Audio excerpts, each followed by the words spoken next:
Nashwala Kalvari Kalima Kaladi Bitauruna Hiyo Kalvari Hiyo Kalvari Jasona Sheda Kalima Kalvari Hiyo Yo Yo Yo Yo Yo Hiyo Kalvari Jasona Sheda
Night to you, Grenada, Carriacou, and Petit Martinique. Once again, it is time for Talking Points. My name is Sheldon Scott, here with you up until the 10 o'clock hour. It's a beautiful Thursday night in the Isle of Spice. Hope that you all are having an absolutely wonderful one wherever you are.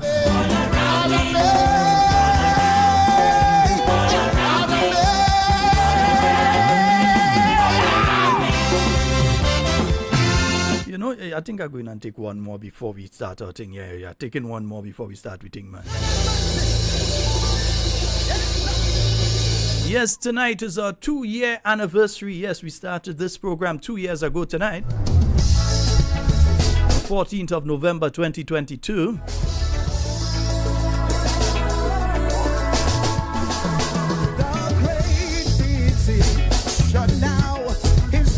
So it is our anniversary. I know I only kind of remember when I get in the studio, I was thinking of so many other things. I said it earlier this week and I only remember when I got in the studio, I remember it's the anniversary.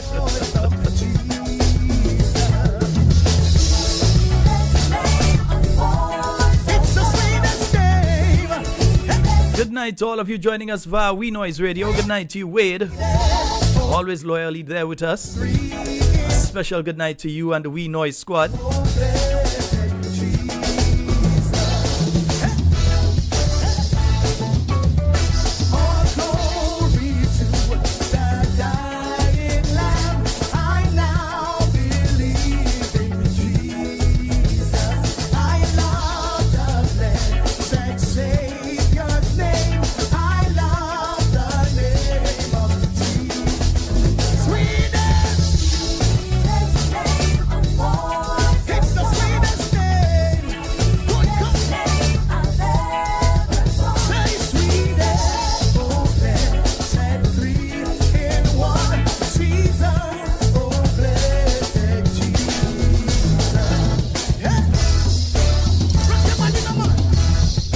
Are you all hearing me properly? One person is telling me they're not hearing me properly. I want to know if it's done their thing or if it's a general thing right now. Let me know if you all are hearing me clearly, if you're hearing the music clearly, or if it's a problem on their end. Sometimes it's a problem on their end. So I just want to make sure. Everything seems to be okay in studio. I'm hearing correctly here. Everything is pumping the way it's supposed to be pumping. Yes, it is our anniversary. 2 years of Talking Points. Right, New York, tell me loud and clear.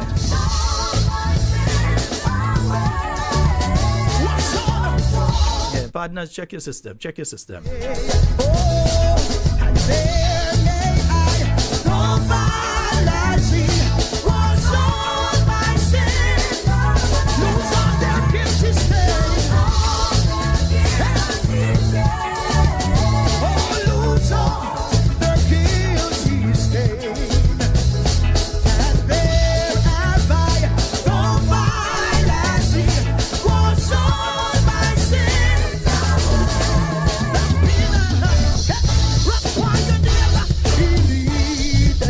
Raphael, what's up, bro?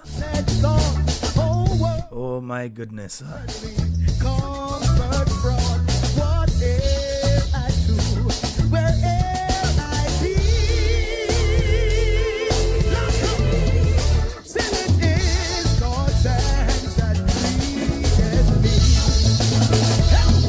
It's 14 minutes after the hour of 8 o'clock. Yeah, everybody telling me loud and clear, loud and clear.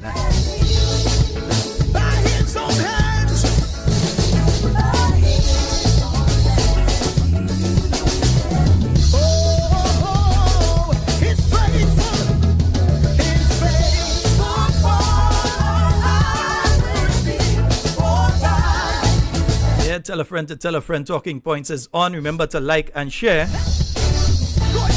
Want to make sure I see the likes on both the YouTube and the Facebook go over 100. And before 9 o'clock, we want to see both of them going over 100.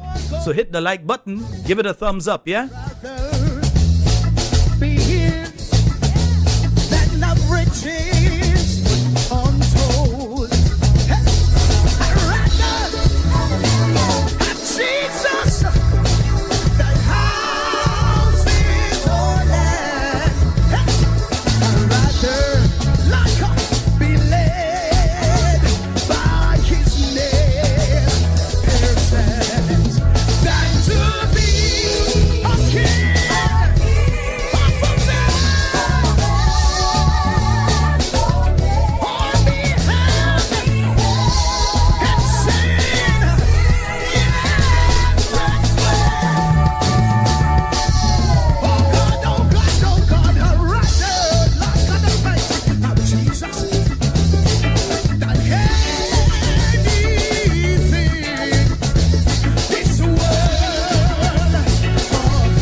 Yes, indeed, folks. And we'd like to thank each and every one of you that have contributed in whichever way to ensure that Talking Points has gotten to, we've completed year 2 and we're about to start year 3.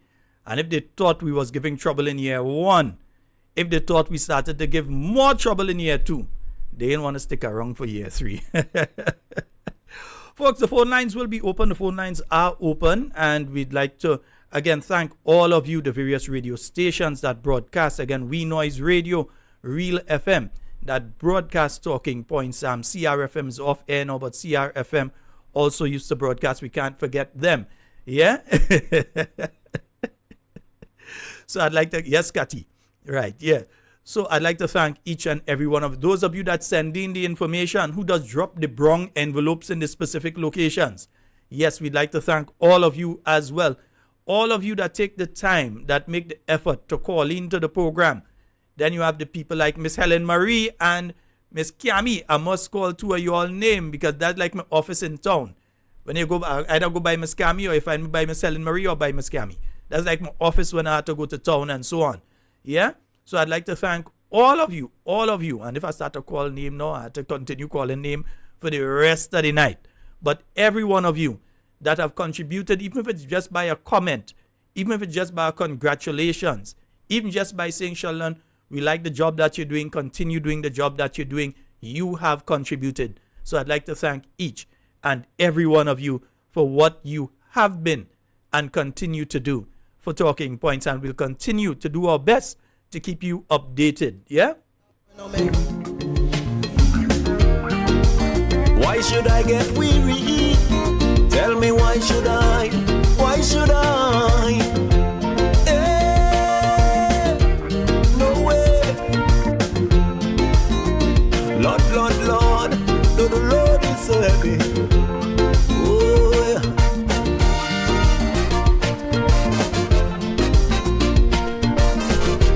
Yes, Marilyn. I'm moving on. Yes, I'm moving on. Let me show you a bit of what the first program was looking like. That's how we was, Yeah, that's how, that is how the studio was. That's how we just set up and all kind of thing. When we first start doing Talking Points, that is how we was looking. What we was talking about then, I wonder, boy. Direction. The new National Party administration way of doing things would have been to establish a wage committee. No, that's what we was talking about back then, all right, on the first program, boy. But that, that's just a little blast on the past. That was the first program that we had been doing, on the 22nd, not the 22nd, we're saying the 14th of November, 2022. That was again the 22nd from the 2022 part. Yeah, that was the program that we were doing then. What kind of madness are talking and all kind of thing there? Yeah, I was talking all kind of thing, I was talking. Party, I know the new National Party has sister parties. Anyway, yes indeed, folks. The phone lines are open, 440-7377 and 347-329-3101. You can call on any issue at this time. But folks, also, I want to take this opportunity to, and some people may not agree with me, but I want to congratulate the workers at NAWASA, for the hard work that they have been putting in. Yeah, some of these guys still at work all now. And they have been, and I don't think a lot of people understand what they have been going through. In the case of some places in St. Andrew, these guys had just finished fixing the pipes that were up in the hills. Now, there were the landslides which broke the mains that were coming down that usually supply the water to everyone. The mains from the dam and everything, that was broken. And they had just fixed that when that weather system came down and broke it again. So just a few days after, they had to go back and fix that. And then the same happened to many other systems. I think it was about 13 different water systems around the island that were impacted. So the team that may have been able to focus on one or two areas now had to split up to focus on all these 13 areas to restore water. It is not yet fully restored. I know that, for instance, in the south of the island, I know we're still having a challenge. I saw a little something coming through the pipe just before I left, but just a little dribble, nothing much. Yeah? And I know like areas like golf course and so they still have no water. And so they're on the higher elevation, but they have no water, while one or two other areas slowly but surely are getting back water. So I want to congratulate NAWASA on the job that they are doing. The workers who are out there, all this hour, in some instances, they're still out there. Because I mean, they must get back water to specific areas. I know it's hard. We as consumers, you say store 3 days supply and next thing 4 days going, you don't have water. And in some instances, you had people who had problems getting water last week. And then as soon as they get back water, this comes and it happens and they're back in the same situation again. So again, we want to congratulate the workers at NAWASA for the excellent job that they are doing. Yeah, we always want to see better, but we see they're trying. We see they're out there and they're trying, and we have to at least acknowledge that the NAWASA workers are out there and that they are trying. Yeah, and also they've been putting out information. If you check the NAWASA Facebook page, unlike maybe they need to take the people from NAWASA and put them in government for information, because let me don't give them ideas, because we've been seeing updates from the dams and the distribution people and so on. You've been getting regular updates from NAWASA. We have to admit that you have been seeing regular updates from them, and the team has been working hard. So just saying that. All right, nice. 440-7377-347-329-3101. Until my work is over, yeah? Until my work is over, I'm gonna do the best I can. I'm gonna be up full, brave and strong. Can't let the system hold me down. But when and I think we have lessons to learn from what has happened this week with that weather system. There are several lessons that we need to learn. One of them is that we seriously must look at our water catchment areas and some sort of mechanism to avoid what has happened from happening again. Because it cannot be a situation that when no rainfall, we have no water, and then when a lot of rainfall, we have no water as well. That is untenable. We cannot continue that way. That has to be sorted out. I never get weary. No, and we know we have been getting heavier than normal rains, like the rain that would come for sometime 2 or 3 days. You get it in a 15 minutes, a half hour. That sort of thing has been taking place. And due to that, you probably have to relook at how NAWASA is catching water. They probably need to have some sort of filtration system put in place to avoid the debris getting down to the dams. So something probably needs to be worked out. We have engineers, man. They will figure it out. But sooner rather than later, because we know we're heading to the end of the rainy season and going back into the dry season, and I don't think many of us have even gotten over the last dry season, and we're heading back to the dry season again. Just in a couple weeks' time, we're back in dry season, really. Wouldn't be heavily into it for about 2 months, but we're back into the dry season. On my back, I never get weary, Rasta never get weary. Some say that's what I deserve, so they reward hatred for my love. I never get. Yes, Cathy Albert, you've been there since Hard Talk days, eh?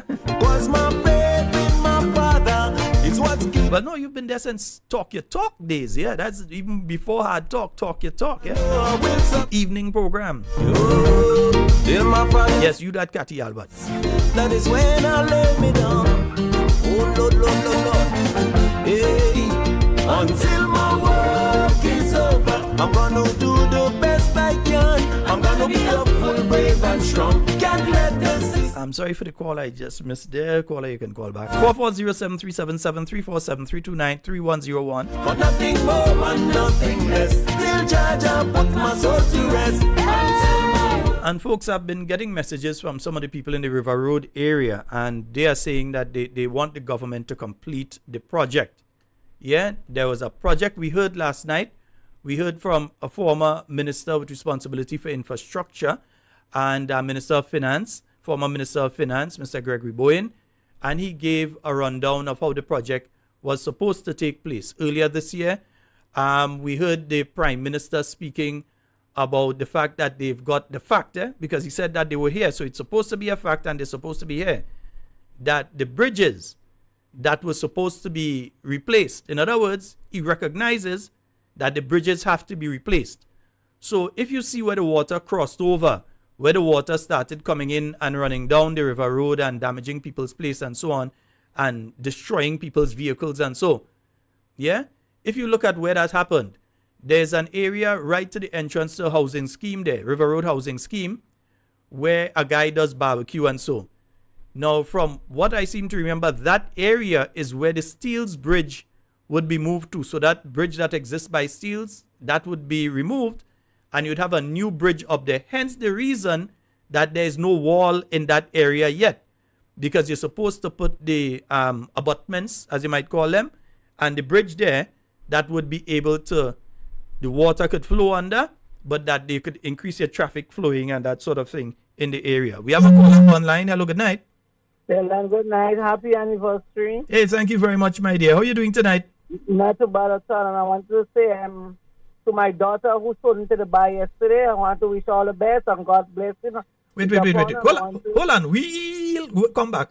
You're wishing happy. Go over that one again. I didn't hear you properly. I want to wish my daughter all the best who sold into the bar yesterday to be a children at law. Papa, you want to dust your thank shoulder. Dr. Mitchell for his effort towards that successful achievement. Wonderful, my dear. Wonderful. So I'm very proud. your daughter is now a practicing lawyer. She has been called to the bar yesterday. Yes. Girl, you have to send me a picture and what kind of thing is that? Yeah, man, your boy, so? Big up, man. Big up. I don't understand you. You have to send your boy them picture and them, man. Yeah, man, I have to do that. I have to. We have to make sure that Dr. Mitchell see them pictures too. You have to see it. You have to see it, Sheldon. I have to big him up. They said never by the hand that feed you. This is wonderful, my dear. This is so wonderful. So I want to appreciate it and I thank him very much for paying our good road in our life. Wonderful. Wonderful. So you should have a blessed night. Thank you so very much, my dear. I'm very proud of her. Congratulations to you, to her, and your entire family. Thank you. All right, my dear. Wonderful. Okay, darling. All right. Yes, indeed. So her daughter was called to the bar yesterday. You're right. So she is now a practicing attorney within the state of Grenada. That is absolutely what I always like to see. Anybody, not just young people, middle-aged, elder people, always like to see people achieve. And I'm extremely proud. You all don't know how proud I am. I'm very, very proud. We have a call online. Hello, good night. Yes, Sheldon, the voice of one crying out in the wilderness. How are you, Sheldon? A day, man. Cry out, Pastor. Go yes, right and ahead. Happy anniversary, Thank you. To you. It really has been a very successful journey. And when I say successful in the sense, it have its ups and downs, Yes. But more or less, I believe that no gods, no glory. And from then to now, I truly convinced that your program is a very, very, very, very successful program, and I wish you all the best in going forward. Yes? Yes, indeed. When I look at where you started out, you're a pretty young guy, man. Well, for this one, they want to see me when I was doing Talk Your Talk, but I didn't take pictures back then. You're right. So when you really look back to see from whence you came, it motivates you to continue pressing forward. And I think that, I know that you have a lot of supporters, and I guess maybe you may be planning something for the anniversary. Well, my friend, to get some good sleep tonight. I think next time, when your anniversary come on, we could all gather in one place, man, Yeah, we're gonna plan something proper yeah, for definitely, the next anniversary. Yes, sir. And on a serious note, I heard the Prime Minister, Deacon Mitchell, spoke on several occasions that he cares very much for the people of Grenada, Carriacou, and Pitimatnik. He always make that statement that he cares for the citizens. He loved the word citizens. I think he take it from Mr. Rollo, but he loved that word. But I am taken aback that over the past couple days, Sheldon Scott, a lot of Grenadians witnessed something that they had never witnessed in Grenada. Even me, myself, who is 69, I never saw what happened in River Road and other parts of Grenada as it relates to flooding. And there are people that lost their life. There are one person, I believe, that lost their life. There are slides all over Grenada. The river come down in the river road and make a mess of everything. We saw cars washed away. And sometimes I look at it and I wonder whether we are living in Grenada or whether we saw this thing overseas. And in my wildest dream, I could have never believed it happens right here. But you know what I cannot understand, Sheldon Scott? The very said Prime Minister that says that he cares for Grenada so much. On all the major disasters that happened here with the river and vehicles and who lost their life. Remember, all the slides that cut down the Prime Minister, that fall under the Prime Minister's portfolio, because I need to correct it. I think that he's the Minister of Work and Public Utility. And I'm asking myself the question, how could a caring Prime Minister stay where you is up there, sir, and see the disaster that took place in the River Road and around Grenada where the slides and flooding took place? Who lost their life, Mr. Prime Minister? Slides cut down. People lost the vehicle. People stressed out. I believe that if you really love Grenada, Mr. Deacon Mitchell, you would have cut your unnecessary trip short to return back to Grenada. I believe that. Because you are the Minister of National Security, sir.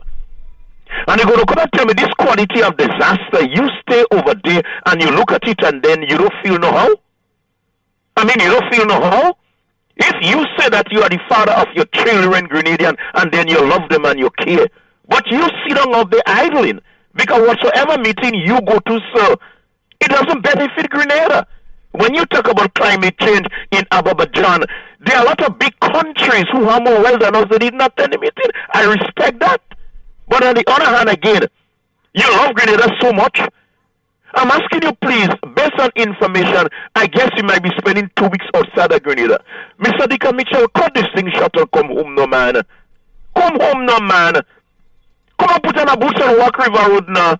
Come in the helicopter and fly and see what is taking place, no man. Or you could just turn your back up on people like that. Die disaster. Come home. Cut your trip short. Your trip is not important. And the reason why your trips are not important, because whenever you come, whenever you go, we hardly know, and whenever you come back, you don't tell us nothing. Please, Mr. Deacon Mitchell, you love Grenada? Come back home. Thank you, Sheldon. No problem, Pastor. You have a wonderful one. You and the family. Yes, indeed. 440-7377 347-329-3101. You know what? I want us to go back in time on that River Road project a little bit. Yeah, let me go back. Let's go back a bit. And let's hear the words of the present Prime Minister, present Minister of Infrastructure in relation to this project. But first, we're going to take the first one when he is speaking as the Minister of Finance. So we're going back to budget December 2022, budget 2023. So we're going back to budget in 2022 when he read the budget for 2023. All right, so that was in December of 2023. Let's hear what he had to say about the River Road project, yeah? Resilience Improvement Project. Mr. Speaker, this US $15 million project will support disaster resilient critical infrastructure by supporting the reconstruction of the Balthazar Bridge and interventions to stabilize parts of the roads and bridges on the Eastern Main Road at Soubise and Marquis. The project also supports technical assistance for the development of strategies and designs for resilient infrastructure, including the assessment of road management practices and the development of a road asset management strategy.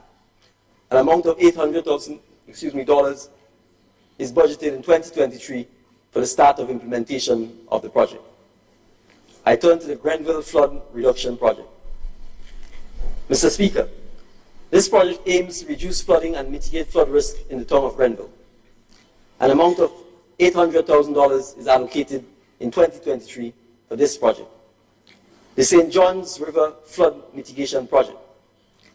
Mr. Speaker, Construction work on this project, better known as the River Road Project, is progressing. The project is broken down into 7 packages. 4 of the 7 packages should be completed in short order, with the other 3 packages to be tendered out early next year. And allocate. So wait, Mr. Prime Minister, that was, again, that's in 2022. That is in December of 2022. And I played that whole thing because I wanted to know kind of what happened to the $800,000 to start dealing with the flooding problem in Grenville, because all Carnival Tuesday, I know Grenville was flooded and afterwards as well. So I just wanted to know if indeed any money had been spent, and that money was supposed to have been spent last year, not in 2024. This was in December of 2022. And he's speaking of an allocation of $800,000 to start addressing the issue of the flooding. Whether that $800,000 was to start doing a study to say what you should do, and they had to get consultants to do that. But we've heard nothing. All we're hearing is that when rain falls, Grenville's still flooding. But you had that money that you said that you're going to use towards that. Was the $800,000 utilized or not? We're not sure. We hear nothing about that. All we know, Grenville's still flooding. And we're hearing here that the 2 portions, the 2, let's hear it from him. 7 packages. 4 of the 7 packages should be completed in short order, with the other 3 packages to be tendered out early next year. So the other 3 packages were to be tendered out early next year. Next year not being 2024, 2025, next year being 2023. Yeah, 2023. That is when the other 3 packages were supposed to have been tendered out. An allocation of $13 million is budgeted for the continuation of this project. Right. Mr. Speaker, the River Road flood. So folks, let's hear the then Minister of Infrastructure in the same budget presentation when he made his presentation. This is the present Minister of Finance, then the Minister of Infrastructure. Let's hear what he had to say about the River Road project and what needed to be done. And again, this is not in 2024. This is being said in the year 2022. So let's hear what he had to say. Mr. Speaker, the River Road Flood Mitigation Project Phase 2. This project geared at alleviating flooding in the River Road and Queen's Park area. This project commenced at a cost of $23.9 billion, with contracts awarded to Creative Designs and Building Construction and Sunrise Construction, Inc. to implement the project. Phase 1 of the project, which commenced in August of 2021, entailed the construction of flood mitigation works, retaining walls, gabion basket along the river banks, from Steel Bridge to the mouth of the river. Mr. Speaker, Phase 2 of this project is in the tendering phase and will consist of replacing the Humpback Bridge and the Steel Bridge and road rehabilitation work, which will entail the replacement of culverts, drains, repaving of the immediate area.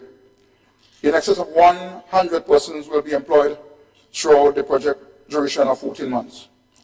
Mr. Speaker, the replacement of the Humpback Bridge and the Steel Bridge have become essential, as they would basically facilitate the free passage of debris that comes down the river. In other words, we have to basically raise the level of the bridge to allow those debris to flow freely into the ocean. So folks, that is what you were hearing from Mr. Gregory Bowen. You heard that from him last night. Yeah, that those 2 bridges. So you had 7 components. These 2 components, that is, well, 3 components, component 5, component 6, and component 7, they are supposed to have been done by now. Yeah? So since 2022, they're talking about having to tender out. So they're supposed to have tendered out, right? Let me just get this off the screen here. Right. They're supposed to have tendered out the project, and the project should have been completed by now. You heard the Minister of Infrastructure at that time speaking of 100 people working on that project. Well, them 100 people ain't get a job up to now because it ain't done. It ain't even start. Yeah? So 100 people working on that they were sending out the tenders and so on in relation to that. Then we had at a parliament sitting in March of 2023. Yeah. Was it March of 2023 that this exchange took place? No, I think this is this year that we have. Let's hear some more in relation to the River Road project from somebody who would know. Intended to speak on this issue, but just roads came up, and there's a particular road that is affecting my constituency. River Road project. And don't start by saying nothing was done. Don't start by saying nothing was done. All the walls is fixed, the money there, bridges done, everything. Please, my dear brother, as you mentioned, Chublo, I understand the SGU need to get their road. I remember years ago there was a discussion about the Chublo Road, and there were some discussions with SGU to see if they could use some of the millions made to help. I'm just saying, I don't know what discussions are taking place. I'm simply saying that while we move to fix the Chublo Road, remember that the River Road project, beautiful project, long-awaited project, needs to be completed so that the people who go to St. Andrews every day, like the clerk and others, yourself, Mr. Speaker, as you pass through the road, you won't be experiencing all the difficulties. So I just wanted, I couldn't let the opportunity pass when roads are being mentioned, not to talk about that River Road project. And again, the Member of Parliament for the town of St. George, just on Tuesday, was mentioning the River Road project again and the need to complete the River Road project. And we saw what happened on the same day. Yeah? On the same day, the water was probably collecting in the hill and getting ready to come down on the same day. And then we heard the response of the now minister.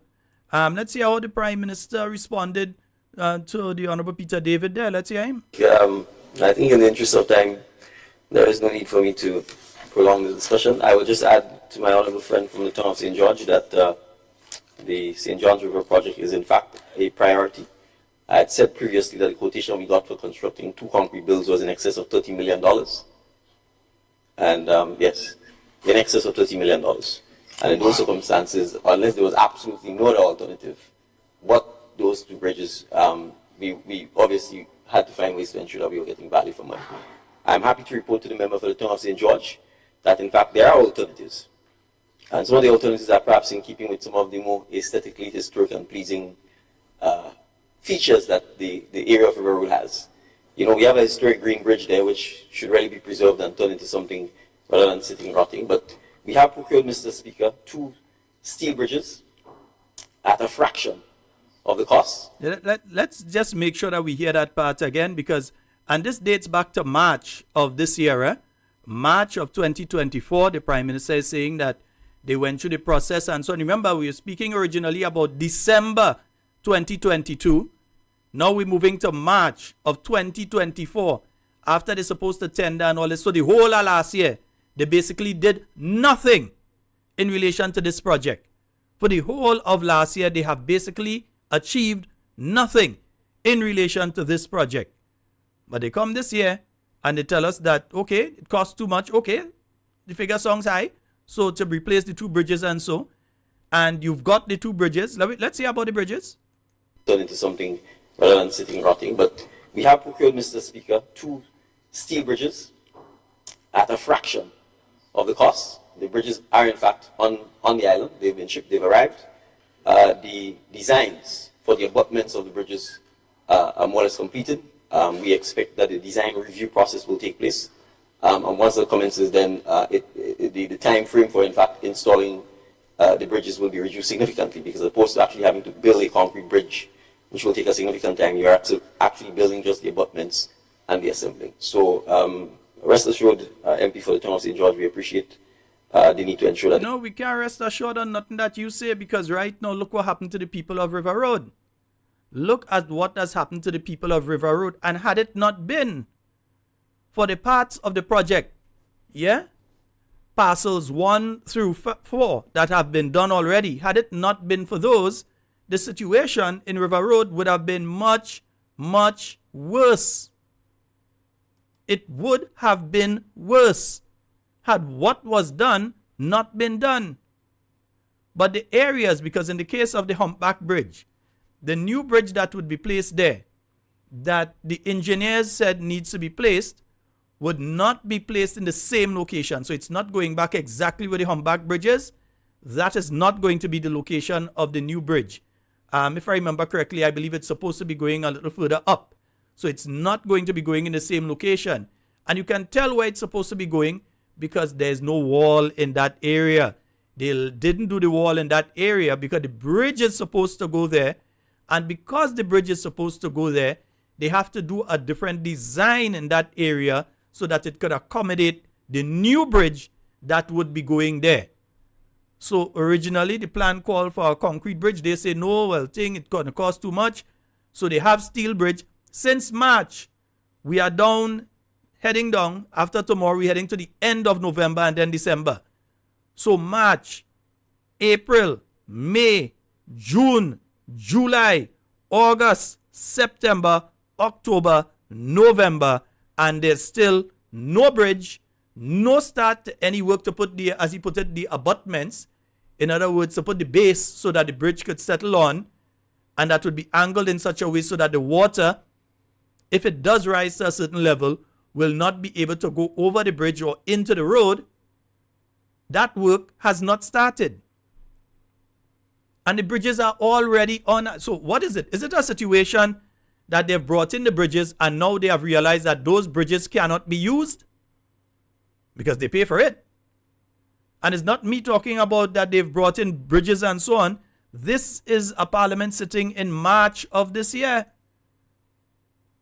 There's not me. The abutments of the bridges are more or less completed. We expect that the design review process will take. Let me just take it back a little more. So yeah, we want to hear the announcement. You've got 2 bridges. This is in March. You know, we have a historic green bridge there, which should really be preserved and turned into something rather than sitting rotting. But we have procured, Mr. Speaker, 2 steel. By the way, I hear all this sell green bridge anyway. So I hear the green bridge sell. I'm telling you what I hear. I hear the green bridge sell. I don't know if it's true, if it's not true. I hear green bridge sell. And quite a while now I've been hearing that the green bridge has been sold. But anyhow. Bridges at a fraction of the cost. The bridges are in fact on the island. They've been shipped, they've arrived. The designs for the abutments of the bridges are more or less completed. We expect that the design review process will take place. And once that commences, then the time frame for in fact installing the bridges will be reduced significantly, because as opposed to actually having to build a well, reduced significantly. So how long it taken to install those bridges? Because River Road, people want to know. The place getting flood. Some people lose their vehicle. All kind of thing happen. So let me hear again. Mr. Speaker, 2 steel bridges at a fraction of the cost. The bridges are in fact on the island. So anybody see those bridges? Anybody know where those bridges are? Anybody have had eyes on those bridges and know what they look like, where they are? Are they bridges that could take 2 lanes of traffic? Are they bridges that could take the weight of a truck, so on? What type of bridges? Where are they? I know. I ain't see them, so I ain't know. Anybody that see the bridge, oh, let's send a picture of the bridge. Let me see the bridge.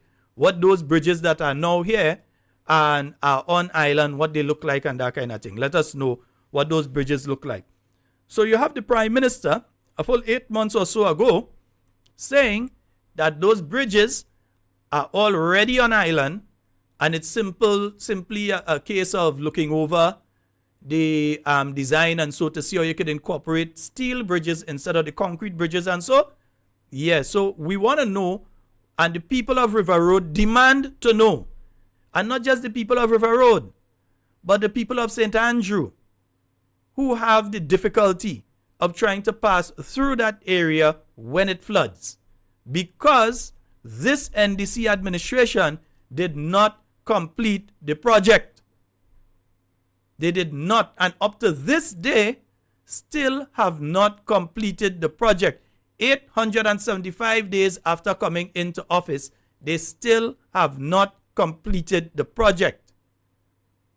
So even if that section, that's 4 and 5, the 2 bridges, the bridge, the humpback bridge, and the Steels Bridge, even if components 4 and 5 were completed, and you didn't complete yet component 6, which is the repaving of the road, at least you would not have had that type of flooding going into the roadway, because the water would have been properly channeled out to sea, because there would have been a wall right where the guy doing a little barbecue and thing there up there.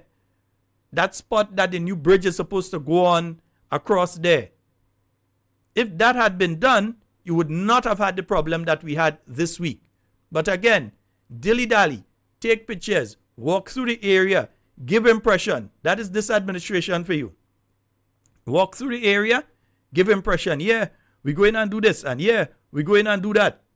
Give impression that you're going and do things. And then when the time comes, nothing. So the people are still waiting to see this bridge that was supposed to have been done. They're still waiting to see the bridge. Yeah? So the bridge is here, the bridge is on island. What is holding up the whole thing with having the bridge in store? What is holding up that? They're waiting for the price of concrete to increase. They're waiting for the price of products to increase. They're waiting for some disaster to hit some other part of the world or something like that for the price of building materials to go up exorbitantly to increase the cost of doing the project. What are they waiting on? Component 1 completed. Component 2 completed. Component 3 completed. Component 4 completed. Nothing to do with the NDC. That was organized during the time of the NNP. And of course, it was completed during the period of the NDC, but not in spite of and not because of. Yeah? It happened in spite of them, but not because of them. Yeah? Remember, I showed you all this one last night. I'll show you all again. This particular one. And the Transformation Honorable Andy Williams conducted his first official site visit to the St. John's River Flood Mitigation Project on Wednesday. Minister Williams was accompanied by consultant Beston Consulting, contractors Sunrise Construction and Creative Designs, and Permanent Secretary in the Ministry of MIT, Ms. Perron Johnson. He said the purpose was primarily to get an update from the consulting team and contractors, but more importantly, to chart the way forward. The project has been broken up into different stages. Well, we know all that part already, but the reason I'm playing that is to just let you know that these individuals, as I've always said, are only interested in the flash photography. They're interested in going for you to say, well, that minister busy, look, he down by the River Road project and River Road project getting done. Look what happened in River Road this week. This video dates back to the year 2022. 2022. Over 2 years ago. This project, this particular video dates back to. But you see, they want to give you the impression that they're so busy. But remember, I can't remember it clearly. But it's like you're busy all the day long doing absolutely nothing. Because they're busy all over the place. They're busy. Run River Road, yeah. Run Molyneux. Overdue. By close to 2 years as well. Overdue. The Molyneux project, overdue. Now you have also the problem with the project, the Woburn Cliff project. Overdue as well. But they're running, they're busy. Put on a hard hat and a reflector vest and go and walk on the project. Bring the camera crew with you. And everybody go say, boy, that minister working hard, boy. That minister working hard. Yet still, people vehicle, up to now, it's a vehicle in the sea down there. People vehicle washing away. Which is something, yes. And again, it has happened before.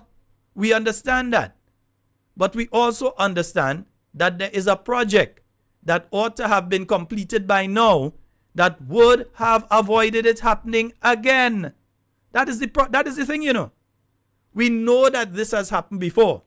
That vehicles have been washed into the water and end up in the river mouth and all this thing. People lose their vehicle, that sort of thing. We know. This has happened before. And hence the reason that the project has been done. Well, it ain't done, but the project was started. And the project now needs to be completed. The people of River Road are reiterating their statements. Finish the project. I ain't going to say it how they say it because they had some very colorful language in between complete and project. Yeah? They had some words, some choice words in between there that I cannot repeat on this program. But they said that's how they want the project completed. It is causing not just an inconvenience, it is not a hazard to life and limb. It is a hazard to property. And especially especially with the climate change that we see taking place. Because we have to recognize that there is climate change involved here. We must recognize that we are seeing more and more heavy rainfall, that we are seeing more serious dry spells. We are seeing increasing temperatures.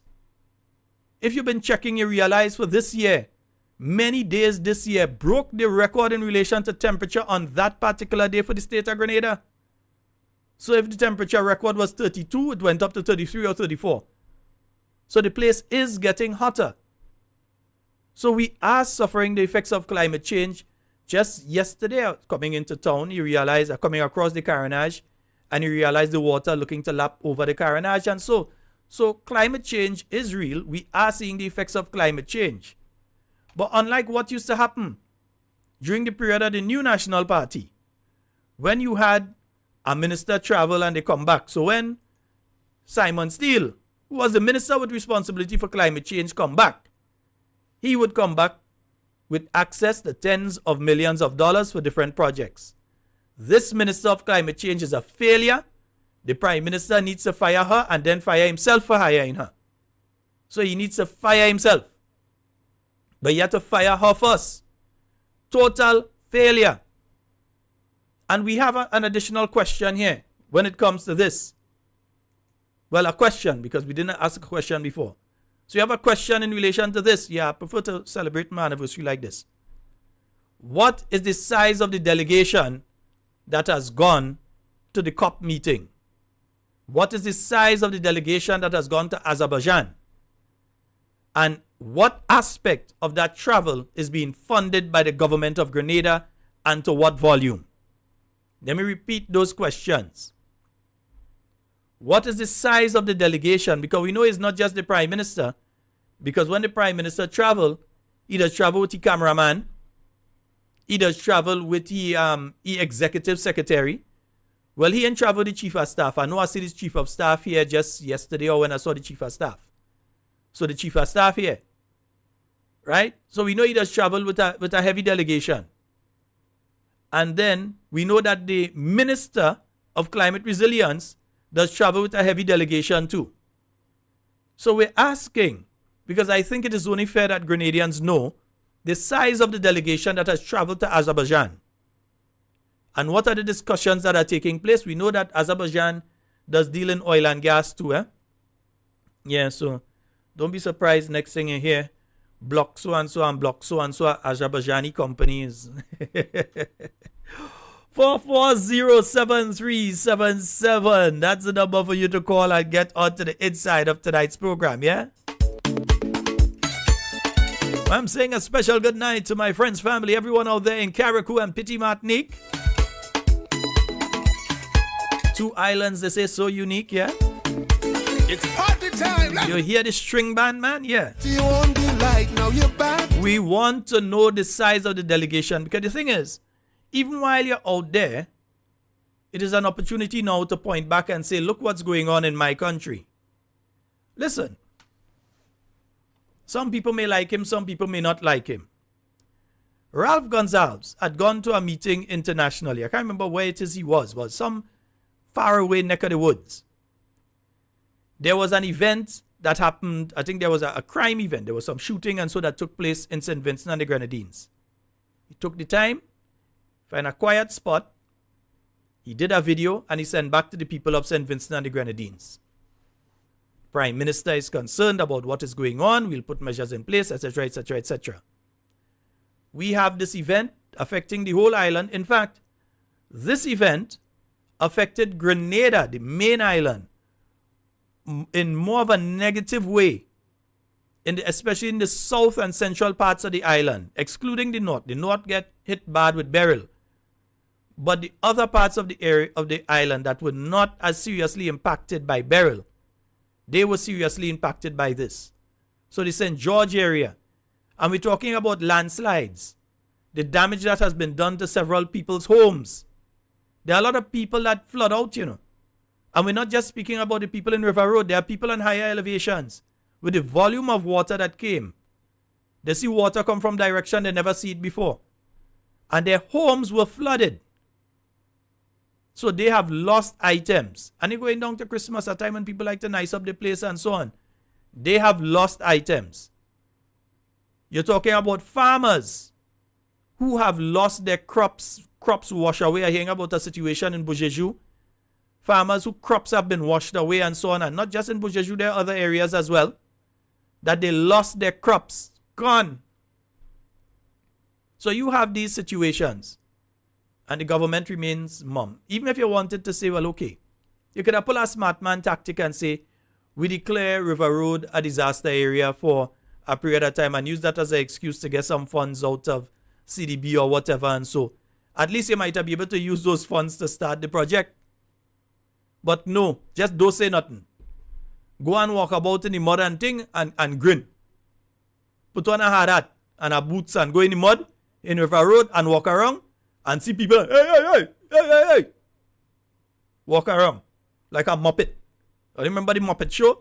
That is how some of them walking around right now, like the Muppets. Yeah?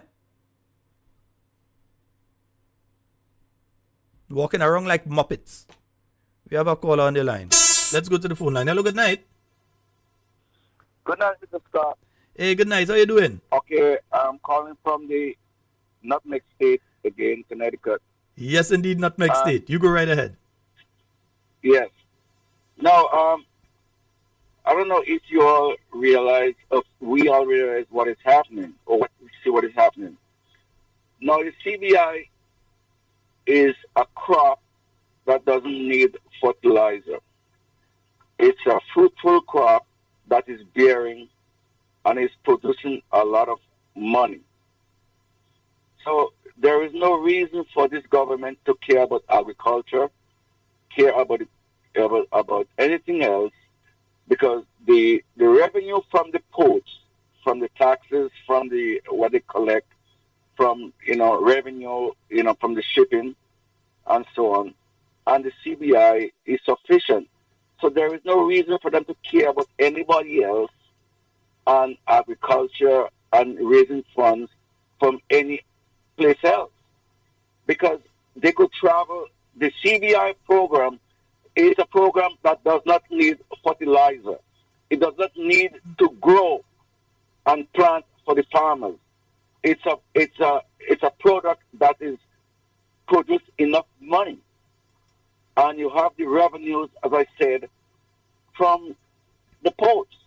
So why care? We have enough money from that. So that's why they don't care. Okay, I'm going to turn up my volume again and listen to my comments. Okay, sir? All right, my brother. Thank you. 440-7377. And he's correct. 440-7377 and 347-329-3101. And folks, remember, you can call us on the WhatsApp if you so desire. Yeah, we find ourselves in that situation where we have a group of people that are more interested in aesthetics. They're interested in dressing up. So you have ministers, I ain't calling name, but you have ministers who does go to international forum and do wardrobe change. So they're in session A in the morning in one outfit, and then by the time 11, 12, they have to go, they disappear from the activity. They go and they do a wardrobe change and they come back with a totally different wardrobe for the evening session. And then by the time around 4 or 5 in the afternoon, they go on and do another wardrobe change again.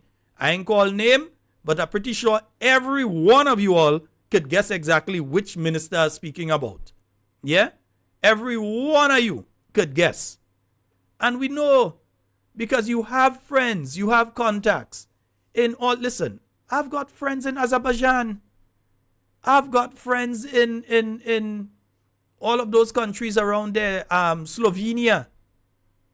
I've met the executive of Slovenia before. You're speaking about places like Kosovo and all these places. I know people in all these places. And that's just me. Remember, for the various other people within the party and so. And it is embarrassing when you hear there's a conference, let's say in the Bahamas or so, or there's a conference right south in Trinidad, and you hear some of the comments that are coming back from parliamentarians from other countries. And you have to defend now. It's like you're the Grenadian now. So you have to defend. You have to say, well, leader boy, you're chauvinist talking, man. Stop that nonsense and thing. You have to try to defend, but you're shame. When they're telling you the level of nonsense that takes place with some of our representatives when they say they go out there to represent us. It is embarrassing. Seriously, when they know the standard that you had before. And then they see what you're sending now. And they tell you wardrobe change. Wardrobe change. All you know who I'm talking about. I ain't have to call name tonight. 440-737-734-73293-101. After, I'm not going off topic, but I want to ask a question to my friends in Carriacou and Petit Martinique there. Now, we know that they have been using the playing fields as a dumping ground, basically. So the playing fields have been used as a dumping ground. Is what we are hearing true, that even though they're using the playing fields as a dumping ground, the people who are contracted to maintain the playing fields are still receiving their salaries as normal? Yeah, we just want to know if that is the case. The playing fields, they are being used as dumping grounds. So when you go there, is all galvanized, all this, all that, organic material, metal, bottle, glass, everything on the playing fields. Is it still a case that the individuals who have been contracted to maintain, so in the normal circumstance, they would be the ones to cut the grass and to mark the fields to make sure everything is okay with that they are still being paid for that, even though the playing fields are being used as dumping grounds and so. And that even though they're being paid, they are not being used alternatively, so that you're paying them, and I don't have a problem with paying them and so on, but if you're using them alternatively, you're saying, well, okay, we're going to use you for A, B, or C instead, because at this time we cannot utilize you for that. We have a call online. Hello, good night. Hey, Sheldon, how you doing, my brother? Hey, I'm good, man. You go right ahead. I want to congratulate you on your anniversary and all that you have done so far, what you have accomplished, and I want to wish you all the best going forward. All right, thank you so very much. You are doing a heck of a good job, okay? I tried. And you are calling them out, brother. You're calling them out, and keep doing that. But I want to end by saying that this government do not know how to govern. They are just doing things as they go along. They're just whooping. They don't know how to govern. You know what I mean? Mm-hmm. Mm-hmm. So just keep calling them out. Andy Williams or whatever his name is, and these guys are just photo op ministers. They're not real. They're not real for Grenada, okay? Okay? Man, I'm so telling just you. keep calling my brother, and all the best going forward, okay? All right. Thank you so very much. All right. Yeah, folks, they're just about photo ops. It's just about go out and take photos. So walk around like a muppet on River Road. Like the Muppet Show that we have going around on River Road and so on. People lose their vehicle.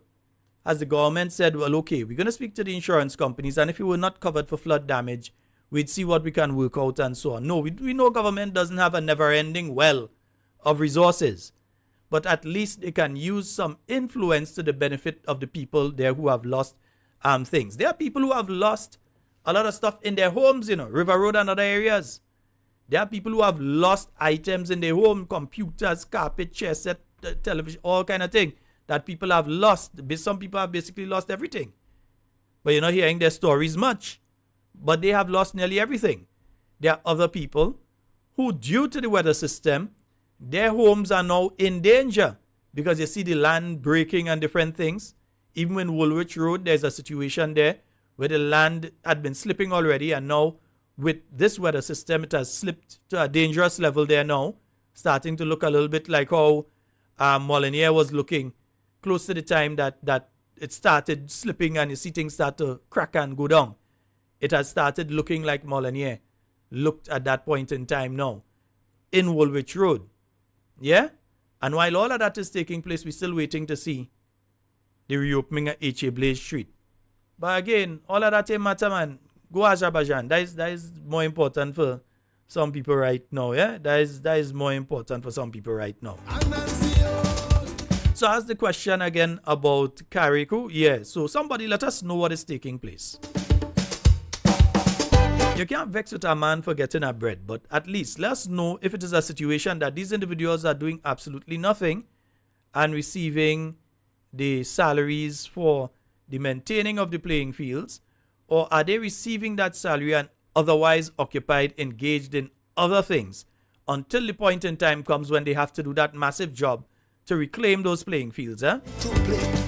Because now you have playing fields that people have to go and utilize, and at the same time, those playing fields will have metal shards, they'll have glass, they'll have wood, and different things. So you must have the proper equipment to pass over that playing field now before you allow people to go. Imagine a man going and play football and something there and he slip, and you know what could happen. Children going in sports and so on, and they're playing there and so on, you know what could happen. So those playing fields, there has to be a serious cleaning up of the playing fields, as those are the areas that they utilize. There has to be a serious cleaning up of that area, yeah? So just asking what is taking place. It's just a question, don't feel a how. Yes, certain people going on vacation, then they being based in Grenada out of Carriacou, eh? Well, so I here are waiting to see, because I've heard that story before, eh?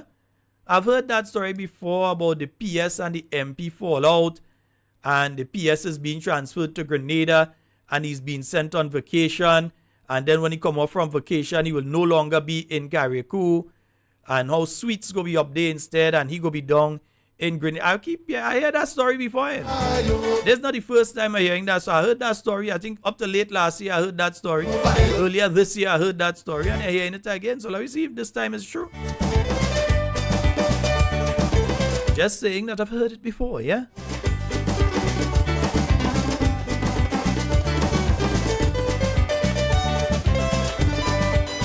And folks, again, as I said, there's several lessons for us to learn from what has happened this week. And one of the most important lessons is that the National Disaster Management Agency needs to get their act together. There is no reason, none, no excuse, why each and every Grenadian did not receive a message saying to them, expect this adverse weather system. See various people telling me, oh, NADMA did send out information. Would they send it out personally to you? Because I've been asking someone to provide to me the information that NADMA sent out, warning us of this system and when it was sent out. Me and see nothing. You know how easy it is to message every Grenadian? Let me tell you how easy it is. You can contact Flo, and you can contact Digicel. You can give them a simple text message that will be sent out to every mobile device on the island, including mobile devices that somebody from the States may have their phone here, but it is within the state of Grenada. It will also receive the message. That could have gone out to every single mobile phone in the state of Grenada saying, adverse weather conditions expected, stay away from low-lying areas, significant rainfall, flooding, etc. That's all. It could have been put into a short message. The same way you just get message from Digicel that's saying they have special on a Friday, come on down and come and sign up for a postpaid. The same way you just get a message from a Flo saying we have new phone, come and get one. The same way you just get those messages, we can get messages through those two entities to protect life and limb. Again, one person has lost their life, and again, we sympathize and we empathize with the family. We are not fully aware of the situation, but we can postulate that if said individual had known earlier that they may have taken a different route, or they may have tried something differently if the notice had gone out to the Grenadian people. This thing took people unawares. You know for a fact that Tantine is a low-lying area. Just the night before, we were having a conversation in relation to that. Even back in my days, When I was going to the Grenada National College, there were instances when there were flooding down there. And that is the reason that they did that big drain there that has dealt with that issue since then. You don't really have flooding there on a regular basis as you used to have back in the days because they did the drain. But if you don't keep the drains clean, if you don't open the drains, you end up with what you ended up with this week here. You end up with that. You're telling me, I'm pretty sure nearly every one of those students in TAMCC have mobile devices, that had they received a message that said you need to move, and we know where the low-lying areas are. We know where the low-lying areas are.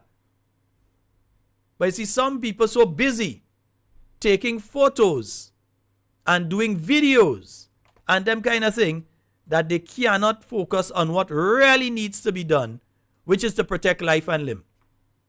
So the lesson we need to take out of this is that we need to ensure that there's an early warning system in place on our island. I know under the last administration, and you can ask former Senator Winston Garraway about it, that there were agreements with these carriers for situations like that, that you could easily send a message to them and they would put it out to the general public. What happened since then? I don't know. We have a call online. Hello? Fadu. Hey, Fadu, what's in? Happy anniversary, mate. Thank you very much, bro. Thank you very much. Salute. Yeah, man. Go right ahead. All right. I want to chime in on that. Some of what that last caller mentioned there. Go ahead. No, granted. Well, first off, is alleged money, yeah? It's alleged billions. We haven't seen that or it hasn't been notarized. So that is alleged. All right. Secondly, it is all well and good to cater for the tourism, but then there are individuals or people on the island that are being left back in it.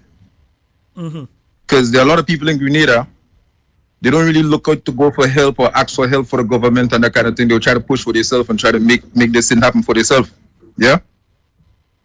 Are you there? Yes, I'm here listening to you, man. You got to go through. Right. So they will try to make things happen for themselves. In the moments now when they at a position to really acquire real estate, acquire commercial spots, push forward with businesses, these policies and things are coming and change right now. With the CBI coming out, you actually have more competition. Me personally, something I'm having experiencing is that a lot of the competition are using like computer generated stuff, and I'm not like they manipulating the stuff. More or less they're using AI technology and don't really know the maths in the business. So now I'm having to compete with stuff that is more or less ready made, templates and them kind of thing, based on my profession. Yeah. So as much as it might come across, or some people might look at it as a good for Grenada, the business structures are not like, it's not like factories or manufacturing. So there's not like a end product from the raw materials and the raw stuff that we have here. It's more or less these people coming and exploit greens for what it has already in it. And what is so little that we have to share between, the us as a community. Yeah, that's why I see. A quick question though. Go ahead. With the floods and stuff that's been going on, do you know if like the government or the administration have anything for E. coli and that kind of stuff? Like they doing any tests for that and the water contaminants? The people in we call it TAMCC that would have been because I would think that fecal matter is within the water, right? Definitely in the flooded areas, yes, you will have that, because remember especially how some of the systems are here. You're talking about people with their they have their what you call it away, the soccer away and those kind of things. All of that will be exactly so if that could be an issue, right? If that area is flooded, you know what's going on. Okay, so while we on that, for the tourism industry, I guess they're looking to have more ships coming to Grenada. So I want to elaborate on something I mentioned yesterday with River Road. That whole piece of stretch there, because notice they're doing a lot of work on that side of the island. Yeah. As again, is it possible that they actually want to extend the tongue of St. George's? Well, let me stop you there. There is a plan that was floated a number of years ago in relation to expanding the tongue of St. George. Now, you know what took place? The expansion that took place So for where Republic Bank and those areas are now, around NIS. Yes, to reclaiming the seawater, yeah. The actual project is supposed to extend now past the fish market going to Cherry Hill.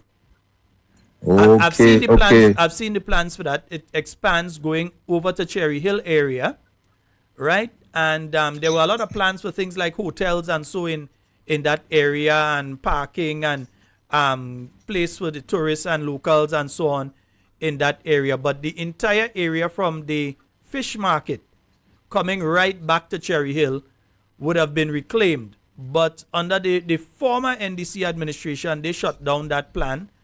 It never materialized, because also another part of the plan was that vehicles coming across the Carriacou, so the vehicles coming across the Carriacou, a road would have been built around the area where the hospital is, so that vehicles coming from the Carriacou, instead of having to go through the tunnel or go up Scott Street, they could come around the area of the hospital, and then they come through by where the cruise ship terminal is there, and they're going up to town. They're going up on the West Coast. So there was a whole plan for that, to reclaim that area, and so you're not wrong. There was a plan for it. If the plan is now back on the table, that's another story. Well, Scotty, these guys don't hate you. These guys don't hate all you, man. These guys love all you. No, but I have that plan somewhere. I have it somewhere. I could actually pull it and show. I have that plan somewhere. Yeah. Yeah, man. These guys trying to rebrand all your stuff, man. That's all. That's plagiarism. That's all that's going on here. These guys love you guys, man. Yeah, because there was supposed to be a sports center, all other thing right outside, like right from where the stadium is, looking out there. Conference center, all sorts of things. Yeah. But there was these guys just trying to rebrand all this stuff, man. Hold on, but there's another component of that. Another component of that was the taking over of the port, the present port. They're not the cruise ship port now. I'm speaking about Port St. George, where the containers, everything come in. Yeah. That would have been incorporated into that, and Lagoon Road. Wow. Would have been incorporated into that wider project, and then the Carriacou would have been changed over, and so to all different types of businesses, and so there's a whole wider development plan. Yeah, it was offered, it was put on the table. It is not that government was going for it, but you had the part now where the cruise ship terminal was important, because remember, you old enough to remember, back in the day, you had the Treasure Queen going out and pick up them people, rough water, calm water. Yes. It had to go out in the water and pick up those people on the cruise ship and bring them in. And then the ones they supposed to be using to escape the ship if there was a problem, they had to use that to bring people on land and then bring them back and that sort of thing. And sometimes water rough, and it used to be a problem. You have people trying to go back on a cruise ship and water rough. We do have that again. I think that's the first time I remember seeing a tugboat as a little youth, innit? Yeah. So you used to see those boats bringing those ships, the ship there, and the boats going out to them. The tugboat bring it into a particular point. The pilot bring it into a particular point, and then you have all of that taking place. But you're not wrong. There was a larger project for that particular area, brother. Okay, nice one. Last thing before I go though, in terms of promoting Pure Grenada, do you know if there's any conditions for the ships that allegedly will be coming in or supposed to be coming in as tourists have proper means of disposing their sewage, because normally they dump it in the waters, isn't it? The law says that they're supposed to do that a certain distance away from land. I think there's an international thing with that. They can't dump it anywhere, like within a certain distance of land. They can do it a certain distance out. Well, not only them, that goes for, and there's an issue with that now, because that goes as well for the yachts. The yachts are supposed to empty. They're supposed to leave, go out in the water and empty the tanks, and then come back in. Okay. If that is taking place, I'm not sure. If one thing I know from again, big up my old alma mater, big up my old geography teacher. You get me? You see that side of the island there? There's a longshore drift that happens. So you see something, let's say some debris in Cherry Hill, it could possibly end up in Granada Beach. Yeah, there's a longshore drift on that side of the island. Oh yes. You're correct. Yeah. Fadu, again, Done. enjoy your anniversary. Same to you, bro. Food for thought. I'm gonna kick back with Mary for a minute, you know. Yeah, man. you and Phyllis. you and Mary. No problem with that. All right, bro. Probably only know who Mary is. 440-7377-347-329-3101. And he is correct. There was a project. The project, one of my friends is saying me, the project is no longer available to Grenada, but there was a project that was conceived for there. It included the lagoon. It encompassed the area where the Carriacou jetty is, where the port authority is, the Carriacou, building a road going around the hospital.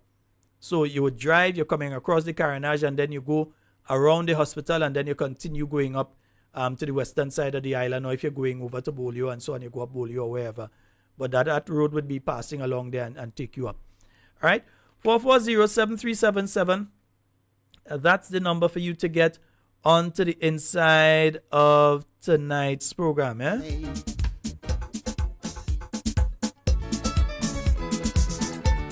Yeah, and a good friend of mine is just reminding me another aspect, another thing that they were offering under that project. I remember that one as well.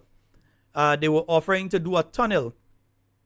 The tunnel, they said, would ease the traffic congestion by taking, the tunnel would have started in the Tantine area, probably around somewhere where the playground is or something there, but they would start a tunnel from there, and the tunnel would break out. It would be going to a River Road area. So all that traffic that had to go over the hill or go otherwise, and so they would have been able to pass through from Tantine and come out over on the River Road area. That was another aspect that was being offered in that project. Yeah, we have a call online. Hello, good night. Hey, good night, Sheldon. How are you doing? Hey, I'm great, man. Go right ahead. Yeah, man. I just want to say good night to everybody that listen to Talking Points tonight, and to the folks that went out today, that sent off your brother, Tahiti brother, Mr. Rawson Bullen, nice enough, you know. But Sheldon, we have an acting prime minister right now. Also? Yes, we have an acting prime minister. This man is about the about, right? And he is not fulfilling what he is supposed to do. That road that them men said they open for a day, he says so. Am I wrong?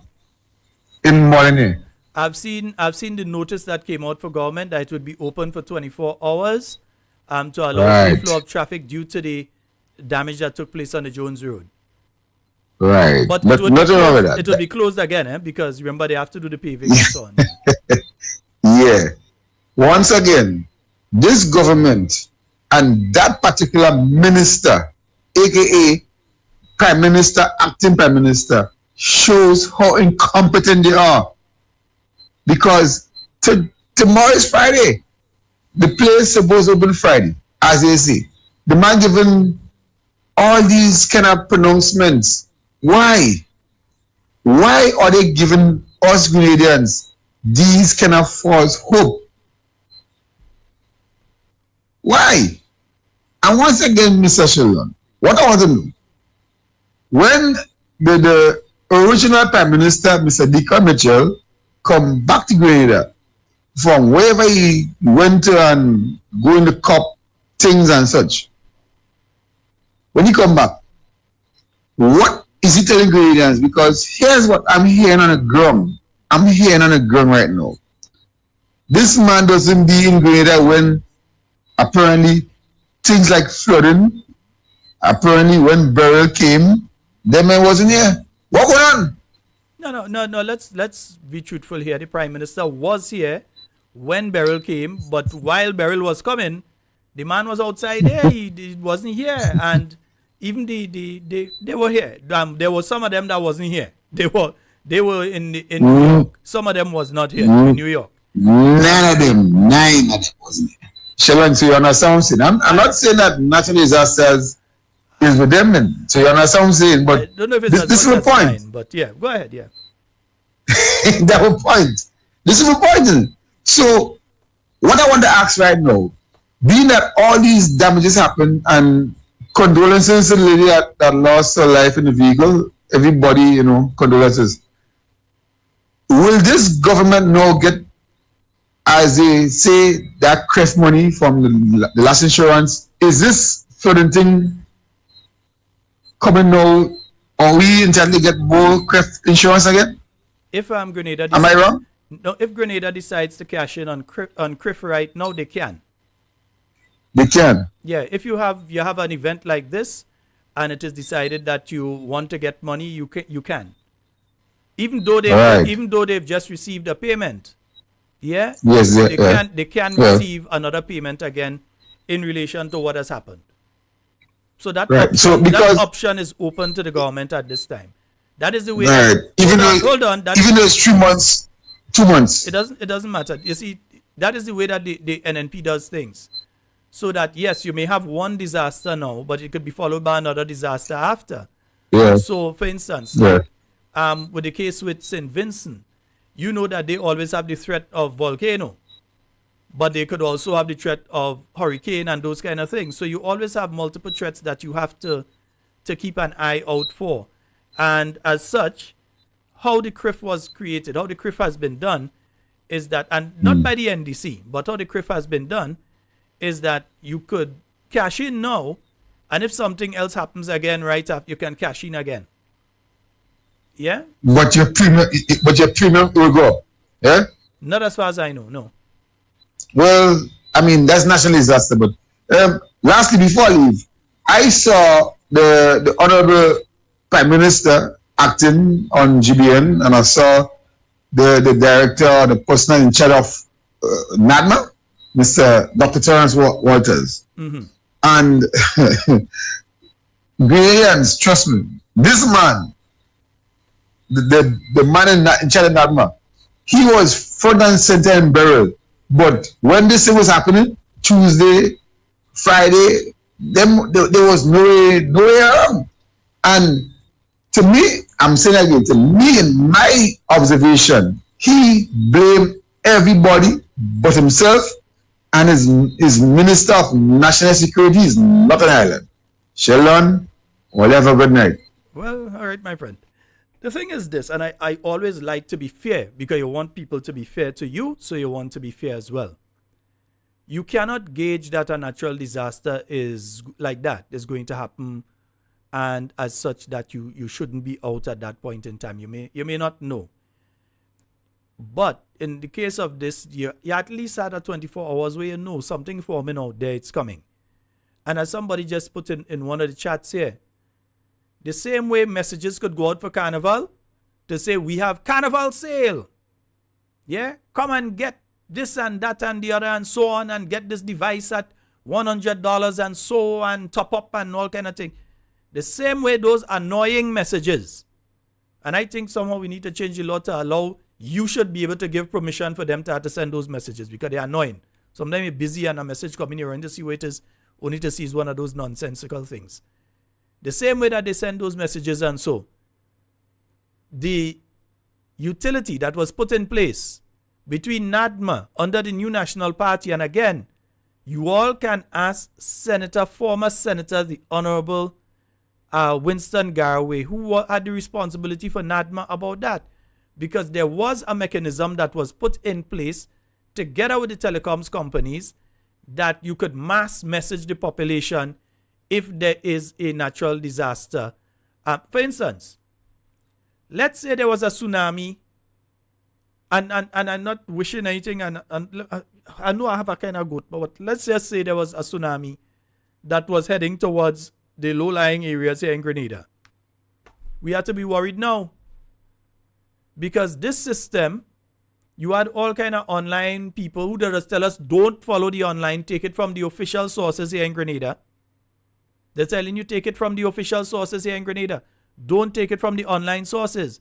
But the online sources were saying since day before, they expect those kind of weather systems. And you have people there who trying to tell you that because the online sources were saying it, that Grenadians should have known. No, we have official sources here, NADMA, that's supposed to be telling us to expect these kind of weather systems. They have done it before. During this year, they have done it before. They say expect flooding in low-lying areas, etc., etc. It came out earlier this year. So we've had that sort of situation. What is the situation now if a tsunami is expected? Is there a siren system? Is there a messaging system? Because it seems as though we don't have a messaging system to tell people things. What is put in place? There are lessons that we need to learn from what has happened to avoid any more unnecessary loss of life in situations like this. And folks, there was the possibility, you've seen vehicle getting swept away in the water. It had people in that vehicle, you know? So there was a possibility that we could have, and thank God that we did not lose more lives, that more people could have been injured or killed during that event.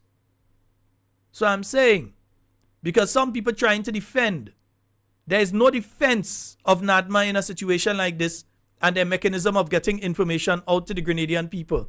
Folks, I was home. I hear the rain falling, but south of the island, I inside, and you know, I'm this kind of person that most of the time, sometime in the day, I'm reading or I'm reviewing, that sort of thing. And I was inside, I hear the rain falling, but I didn't really pay attention to it. I know rainfall, yeah, rain falling. Not understanding what was going on in different places around the island. Suppose somebody like me had left now and I decided I was passing through Woodlands, because the same area that person lost their life, I sometimes use that area. I'm very familiar with that area. I sometimes utilize that area. The mechanic that used to work on my vehicle is right there located. So sorry for those who may have been trying to call on the local line. For some reason it was engaged. We have a caller. Hello, good night. Hey, Sheldon. Yes, sir. How you doing, my brother? Quite fine, quite fine. Go right ahead. Sheldon, that's the reason why them brothers saying the bridge. The bridge is too expensive. No, but they said the bridges are here, you know. They said the bridges are here on island, and they said that since March. We're down in November. Sheldon, that's infrastructure, man. Them guys could have find some good architect and put the locals to work. That some money should go back in the economy and build the country. That's infrastructure, man. What are you talking about? The bridge expense that have to get done, and it should be get done in the proper way. This is no quick fix. You know, if they're gonna do something, this not because we're from a small country, man. We have to think so small, man. And let it build overpass. Let it build overpass. That's ridiculous what they're doing, man. That don't make sense, man. All right, my brother, hold it down. All right. All right, folks, 4407.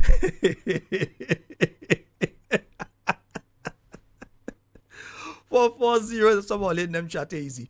440-7377 and 347-329-3101. Again, sorry for those of you that were trying to call on the local line. You know, sometimes, I sit. Sometimes my leg touches the button and I don't realize until I look down that it's engaged. So I just made sure that it's clear. And for those of you that want to call on the local line. Yeah. So we need to ensure, that we have a proper mechanism of reaching the population to tell them that, hey, there has been an earthquake event out at sea and there is the possibility of a tsunami in low-lying areas. All folks in areas A, B, C, D, E, F, G need to clear out. You need to immediately relocate to a higher ground and give an indication of where the higher ground is. Yeah? So you need to ensure that is done. I'm telling you, during the period that, again, I will continue to call his name, Senator Garraway. He had that system in place where he would be able to contact, NADMA would confirm their information, right? And they would be able to contact the telecoms companies and they could put out information. A blast. Easy. The same way they're telling you that they are sale at all the stores. The same way they're telling you that they're on the Esplanade Mall today with specials on devices. The same way they're telling you top up now to get 2 gigabytes extra or whatever it is. The same way that they can send out those messages, the same way they can send out messages for life and limb. But they cannot do it on their own. It has to be coordinated. And right now, not mine coordinating. We have a call online. Hello, good night. Hi, Brother Sheldon. Good evening, sir. Hey, how you do, Pass?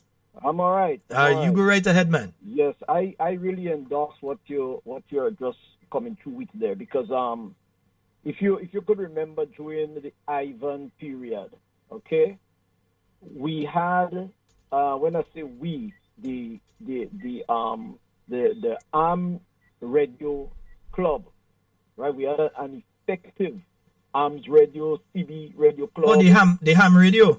Yes, the ham radio club. I remember those. Yeah, they had them throughout the region and so, you know. Right, and in every shelter, we had at least one personnel or two in every center around the island. Right, initiated by Mr. Sylvan McIntyre and same Senator Gawe and some of the other personnel who my good friend that had gone beyond the great beyond. That's Jerry. Yeah, I remember Jerry. Yeah. Yeah, we trained together in the force, you know, and these guys, they knew what they was about. Now today we have a center novice, you know. I know for sure one brother, good friend of mine, had told the persons there in Nagma, send some guys to him to train them with the CB Radio Club, right? Mm-hmm. They did not do it. They did not do it. And when he's in America, when I told him what happened, he said, "Man, I told those guys, let me train those fellows. All fellows like Gavin Lett, those guys, big on radio. Brother Cox had gone to the great beyond also. Those guys, big on radio." But you know, that's not my main point. My main point tonight, brother, is that I'm amazed to see the type of education that we are putting out. Now, like it or not, you those in authority, like it or not, our messages are going out, right? And I say our because I identify myself with that team. It is going out. People are getting the story. You know, they're getting the truth about what we are saying. We debunked all the lies that is coming forth, all the misinformation, like the oil and gas thing there, and you know, the Peter David issue, you know, and all of these issues that people trying to scrap or put down the New National Party organization. But let me say this, that the people of Grenada, they're listening to the family of Talking Points.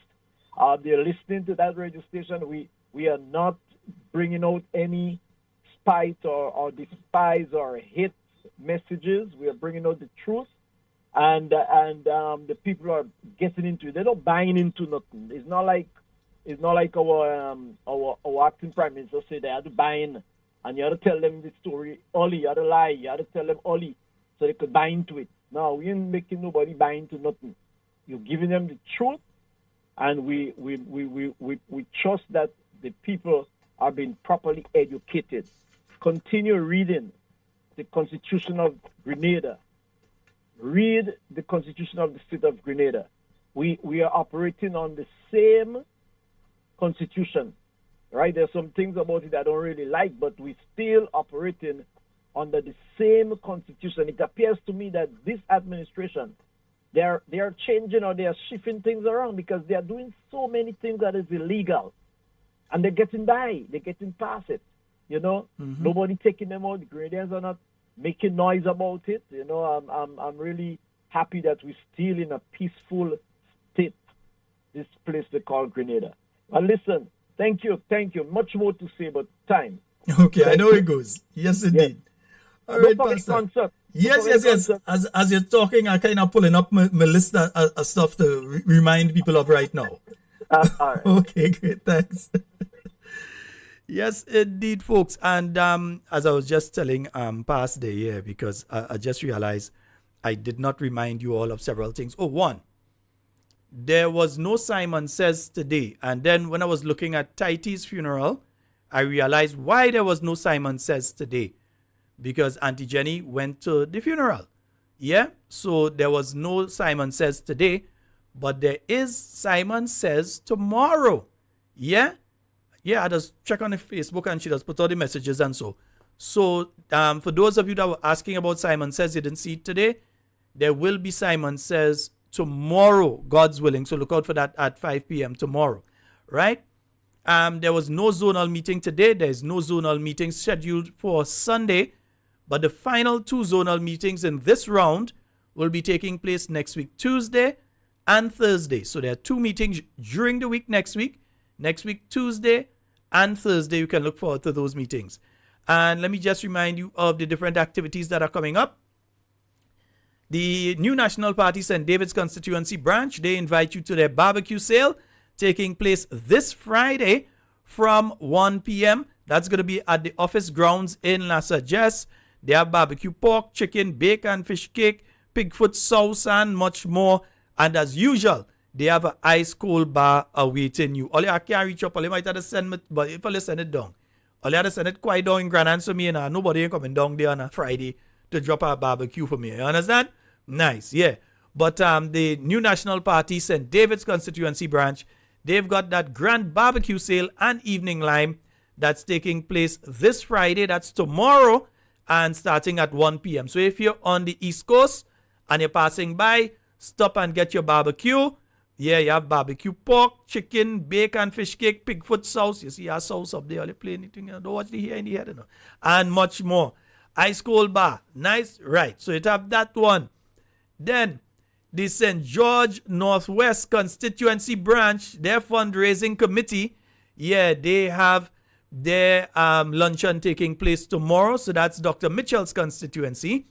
And it starts at midday in Bojeju, St. George.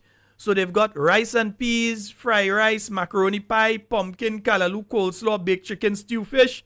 All right. And only $20. You can order as well. So those of you in the offices and so, yeah, you could do it. You wouldn't send it with the NNP t-shirt and thing on for them to watch you funny. So all in the ministry, all you could order too, right? 440-1382. That is the office number in Bojeju. 440-1382 because lunch is limited, so you have to order your thing. Nice. Then on Saturday, starting at 9 a.m. and going until 10:30 p.m., it is the fundraising domino competition for the South St. George constituency branch of the New National Party. That's going to be taking place at Musevi Shop, right there in Grandans. That's right across where, you know the shop, the Carib shop, right by Silver Sands. Right. Nice. They're going to be having, you could get your lunch there and thing, because they have barbecue fish, chicken, pork, oil dung, seafood waters, veggie soup, 5 local juices to choose from, plus in the bar have a drinks special. All right. So that's the South St. George constituency branch. Let me say a special good night to my Southies down there in the south of the island. Yeah, and that's taking place this Saturday. Right. So Friday, you have barbecue sale up in St. David from 1 o'clock at the St. David's office. Tomorrow you have luncheon, right? Tomorrow you have luncheon as well in the South St. George constituency, the St. George Northwest. And then Saturday, you're heading for the domino competition out there by Musevi Shop, the Carib Shop, and so. And then also taking place on Saturday, also taking place on Saturday. For those of you in New York, you won't be left out. The Carriacou and Petit Martinique support group of the New York chapter of the NNP, they invite you to a grand fundraising brunch that's taking place Saturday, and it's at 302 East 91st Street, Brooklyn, New York, between Lenox and Clarkson. They're starting from 12 noon until, and of course they have Sriracha style. You could get your escovitch fish, chicken or pork, served with your choice of rice and peas, kuku, lo mein, salad, and much more. So you don't have to cook.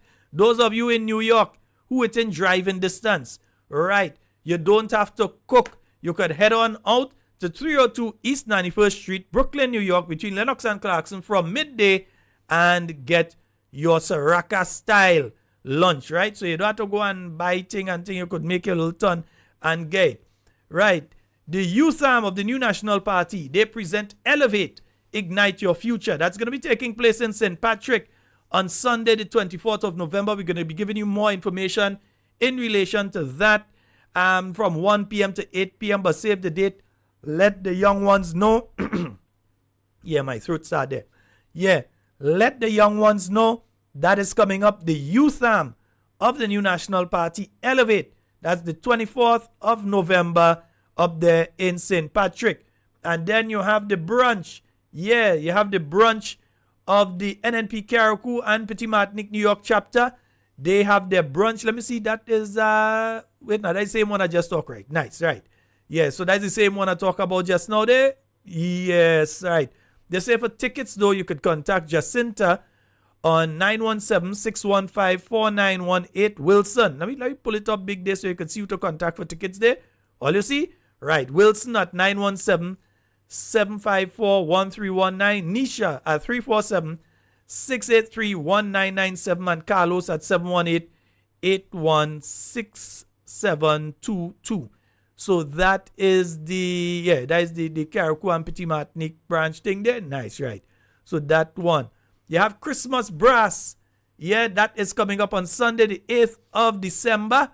And you know that's the Royal Grenada Police Force. That's gonna be taking place at the Grenada Trade Center from 5 p.m. All I gotta tell all you is head on out. And those of you in the diaspora, help the police and them. You could buy the pay-per-view for $25. Children attending, $25, adults $60. So that one is coming up. And the Wester Hall Music Academy, they have their concert, and that is taking place on Sunday, the 15th of December. Get in the mood for Christmas and head on down to that activity. Believe me, that's be wicked. Yeah, nice, right? And that's between 5 p.m. and 9 p.m. and you might be dancing the whole time. At the Grenada Trade Center, classical performances featuring Dash, Laura Lisa Kazi, Tamara Songbird, featuring guitarist Javed Wiggy Neckles, tutors and students of the music school. And for further information and tickets, you could call 536. Let me pull it up so you can see. Right? Yeah. 536-8652. So that's the activities that are coming up. I'm nearly out of time, boy. We papa. And sorry about that, folks. I should have done that one a bit earlier. Yeah, I should have done that one a bit earlier for you all.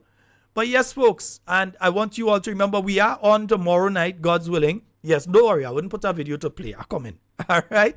I will be here in studio. All right? I will be coming. I will might need somebody to drop me home or something, but yeah. I will be coming in studio tomorrow night to do the talking points and the program that ought to have been done last week. We're going to make sure that we do it tomorrow night where we go back in time and so on and give you some information. We have a caller who will be our final caller for tonight. Hello, good night. Sheldon, you having a bingo on the 4th, and we have a rally on the 4th. I'll find out some more information in relation to that because I don't have that on my schedule that I have inside here. I've heard of it, but I don't have it officially on my schedule here. I heard it mentioned at a zonal. So I'll get back to folks on that. That's why I didn't mention it. Because I have to get back to folks on it. Yeah, because they talk about the rally on the 4th. So as I said, I'll get back to you all on that one. Okay, all right, then, my dear. I understand I understand your concern, your genuine concern. I want to go in the rally and I want to go in the bingo. I understand your genuine concern. I'll make sure that I'll get the proper information to you. All right, my dear.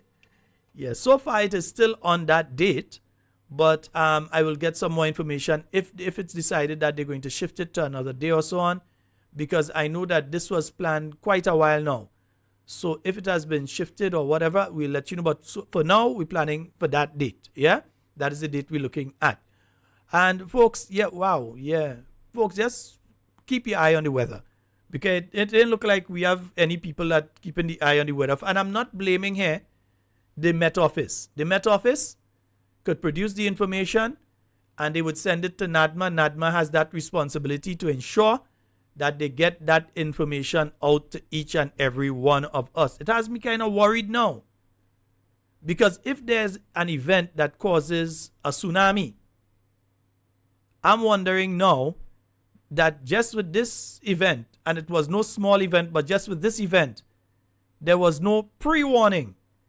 and no information that was sent out to all Grenadians so people would have known, stay away from these areas, stay away from that area, and so on. There's been significant rainfall. Until I was home, I heard the rain falling, but I didn't even realize that amount of rain fell until when I left home and realized the streets in front by me were flooded. That's when, and then as soon as I got to the streets and so I started hearing, well, you hear what going on in River Road underwater and all kind of thing. I had no idea that was taking place. Even at that stage, no message was sent out to everyone on the island saying, hey, this is happening. And they cannot say that it can't be done. They can't tell us that it cannot be done. We all know that it is possible and that it can be done. So don't tell us that it can't be done. We know for a fact that it can. Yeah? NADMA has been a failure. Not a damn message at all. That's what NADMA stands for. Not a damn message at all. NADMA. Fix it. Yeah? We don't want that kind of situation again. It proves to us that we cannot trust you all. Information must be timely. Information must be correct. And information must reach as much people as possible. Yeah? Had that information gone out, a lot of people would have known to stay away from certain areas, and you may not have had people taking 5 hours from Tong to Granans. And I didn't even want to talk about the people that, like the children, who were caught in Tamsisi, catch their nenen to get out from there, and then were living like places on the west coast and so, and had to try to fight to get home, go and stand up outside the terminal, and then power went, and all of these things happening. And the first time you start to hear from NADMA is the following day. I say it as it is. Who don't like it, don't like it. Who like it, like it. Facts are the facts. Can't dispute them. Folks, that's all the time we have for Talking Points tonight. Our anniversary issue. We didn't talk about Talking Points much and them kind of thing tonight. But it was our anniversary issue. 2 years of Talking Points. Again, we want to thank each and every one of you for being here with us tonight and being with us for the last 2 years. Those of you that make whatever contributions you make. And again, people feel when I say contributions, I'm talking about money. No, I'm talking about the people who send information, who let you know what's going on in different places and so on. The people who sometimes they just contact you just to say, Sheldon, you're doing a good job. We want you to continue. Even the people who sometimes I may say something and it may not be fully accurate and would either message me immediately and say, hey, no, you make a mistake. Or would call and say you make a mistake. Or would contact me afterwards and say, no, you need to correct this and so on. Everyone who contributes in whichever way possible, we want to thank you for doing that. And we want to tell you that we'll continue to do our best. All right? I wouldn't do like Auntie Jenny and say I'm keeping them honest. Because they're not honest, so I can't keep them so. Folks, that's all the time we have for Talking Points tonight. And whatever you say and do it safe and secure. Want to be speaking to you and with you and not about you. Love each and every one of you. And remember, tomorrow, midday, remember the barbecue is going to be taking place from 1 o'clock at the St. David's constituency office. That barbecue is taking place there. Right. And for whoever coming down in the south today, I'll go organize my barbecue and bring it down tomorrow. I'll go find me. Right? And then you have the luncheon taking place at the St. George Northwest Constituency branch. They are having that luncheon. Remember, you need to call the office there and organize for your luncheon and so. And then on Saturday, you have the domino. But we'll be on tomorrow night, so I'll remind you of the other activities that are taking place. I am out.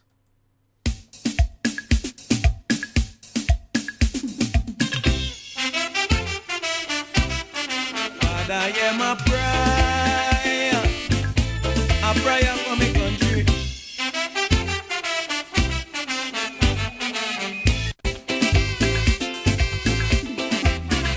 I want to say a prayer to the Lord for my nation. I want to say a prayer for all them politicians.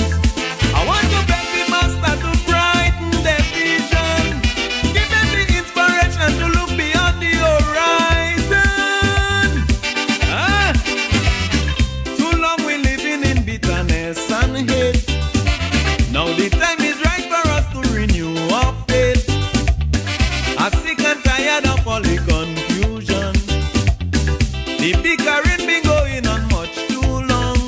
So as we move to the new century, Father, hear my plea. Hey, Father, I pray for the PM to find solution for we problems. Oh, Father,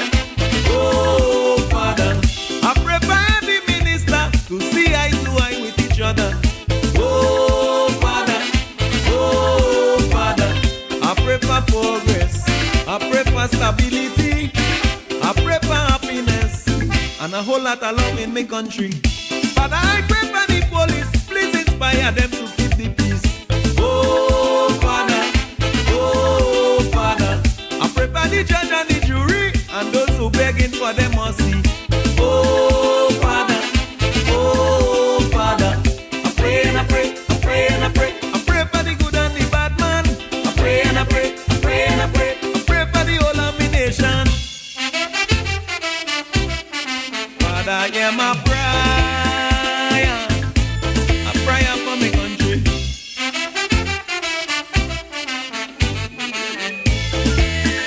Father, pray for my country. Pray, oh, I say a prayer. Living conditions sometimes is so unbearable. It's very hard for the youths to